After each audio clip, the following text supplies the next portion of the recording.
ఈ ప్రోగ్రాం పోషణాభి పడాయి ప్రోగ్రాంలో 3 రోజులుగా మాకు ఈసీసీఏలో స్కూల్లో ఎలా కండక్ట్ చేయాలి, పిల్లలతో ఎలా మెలగాలి, ఏ విధంగా చేయాలని నేర్పించారు. తర్వాత రోల్ ప్లే చేశాము, గేమ్స్ టీచర్స్తో రోల్ ప్లే గేమ్స్ రైమ్స్ నేర్పించడం జరిగింది. పోషణాభి పడాయి ప్రోగ్రాం ద్వారా పోషణ అంటే ఏంటి, పోషకాహారం అంటే ఏంటంటే పోషణ అంటే పిల్లలకి సమతుల ఆహారం ఉండడము, పోషకాహారం అంటే సమతులమైన ఆహారం అంటే ఏమంటే చిరుధాన్యాలు, పప్పులు, కూరగాయలు, ఆకుకూరలు.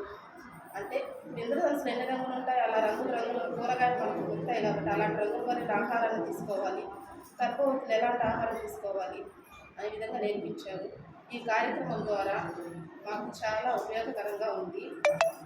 ఇంకా ఎన్నో విషయాలు అంటే మేము మర్చిపోయిన విషయాలు కూడా మళ్ళీ రీక్యాప్ చేసి నేర్పించారు. ఈ విధంగా నేర్చుకోవడం వల్ల చాలా ఉపయోగంగా ఉంది.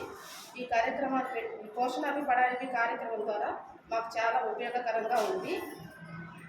సూపర్వైజర్స్ ఆధ్వర్యంలో ఈసీసీఏ కండక్ట్ చేసినందువల్ల మేము చాలా విషయాలు నేర్చుకున్నాము. ఈ అవకాశం ఇచ్చిన కార్యక్రమానికి సూపర్వైజర్స్ మేడం గారికి ధన్యవాదాలు.